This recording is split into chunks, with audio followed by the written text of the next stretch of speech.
Hello there, right here. Guys, we got a brand new 1.16 snapshot. This is another update. This is 20W14A. This is released one day after their April Fool's snapshot. They're still going to come on and continue doing these Nether updates. You can see they changed the background as well. Now we have a cool Nether themed background here on the menu page. And remember guys to hit the subscribe button because we're getting really close to 100,000 subscribers. Let's go ahead and check out the snapshot.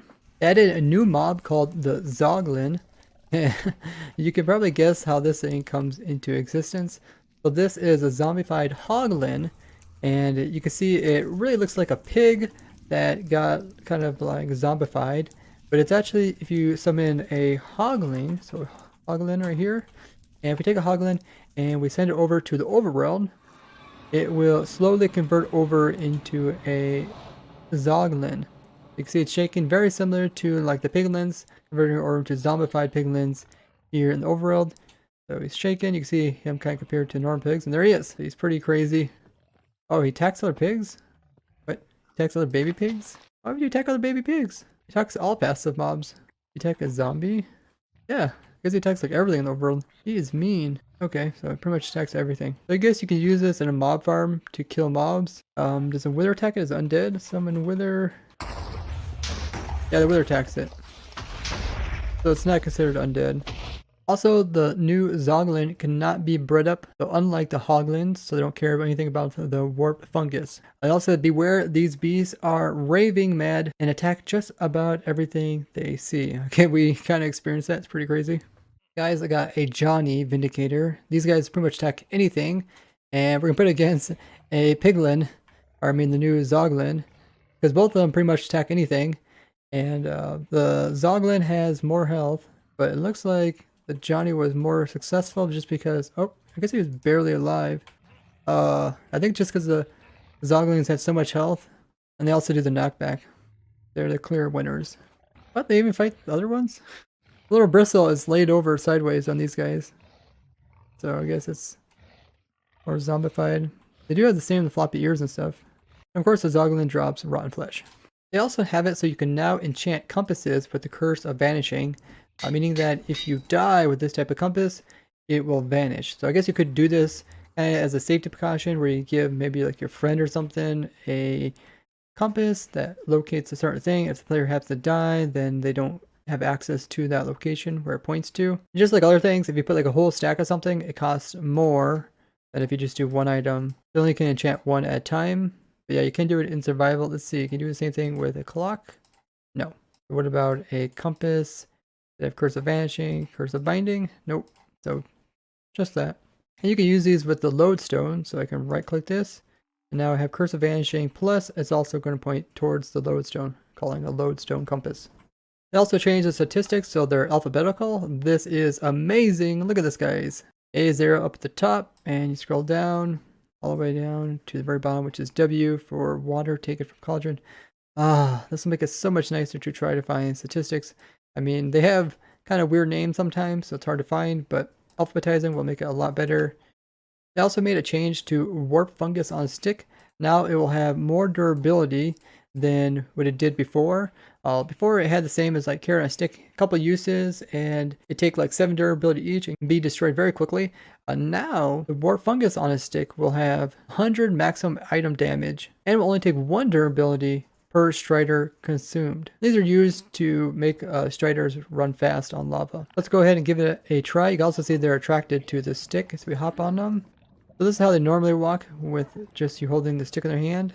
If you right click it, they're going to slowly speed up. They also change it so that strider speed is more the same as like boat speed. So I guess it's like similar to like having a lava boat. Try and keep the speeds about the same. I don't really see a speed increase. It seems like it's still pretty slow.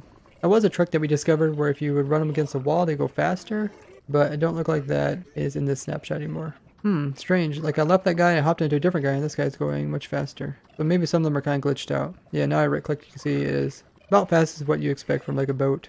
So they still need to kind of fix out some of the bugs with them. Try on land. Land, they're still pretty slow. They also did some technical changes. The compass now has a lodestone position, so it keeps track of where the position is. Also keep track of the dimension and the lodestone tracked for data fields. You can see if we still bring it into a different dimension, it goes kind of crazy in circles. They also added attributes that are now added to the game register, similar to like items, sounds, events, and etc.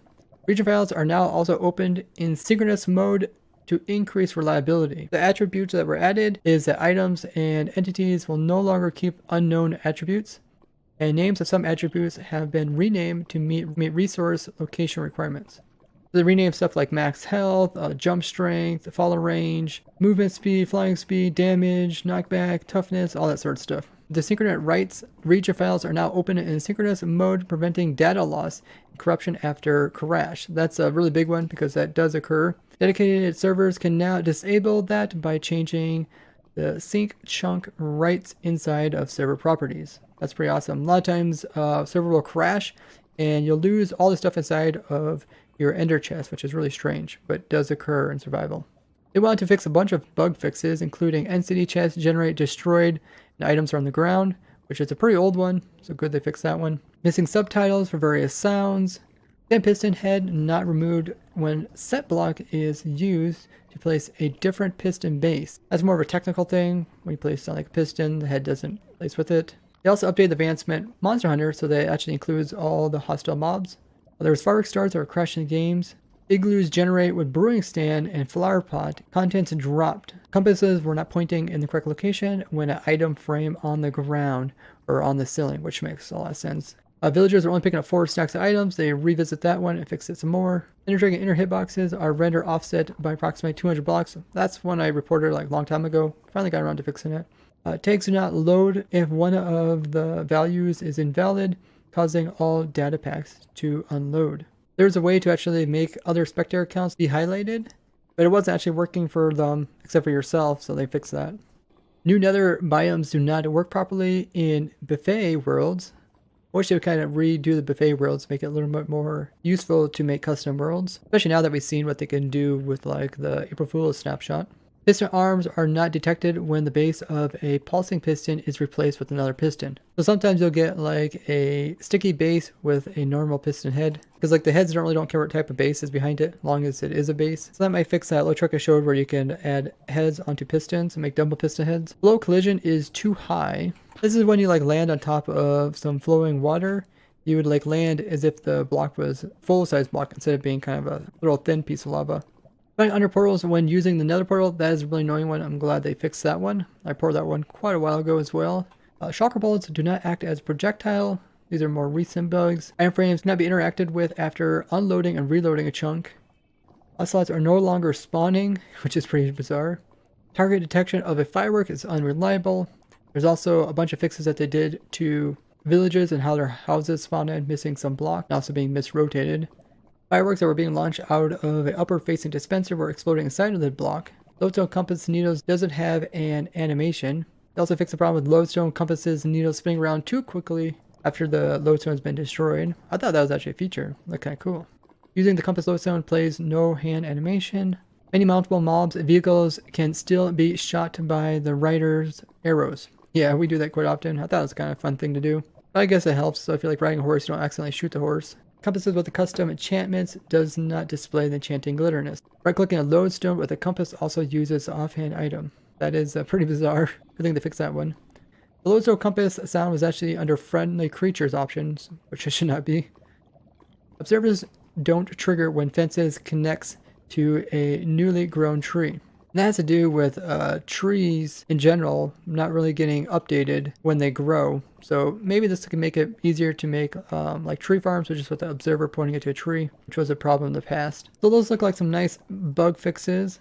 All in all, I'm pretty surprised that they actually did a snapshot on this week, even though they did the whole April Fool's snapshot, which was pretty extensive, I have to admit. Probably one of the most complex April Fool's snapshots I've seen. And Minecraft also won the April Fool's like contest for like best April Fool's joke, I guess, which is pretty cool. But it is cool to get a new snapshot. We will be playing around with the snapshot during Friday's snapshot testing stream, playing around with the Zoglin as well as the new lodestone changes. So you guys got that to look forward to. Make sure to go ahead and leave a like on the video as well as share with other Minecrafters so they can learn about the cool changes coming out with 1.16. And I'd love to hear your guys' opinions on these changes. I'd like to thank you guys for watching. I'll see you guys in the next one. Bye-bye.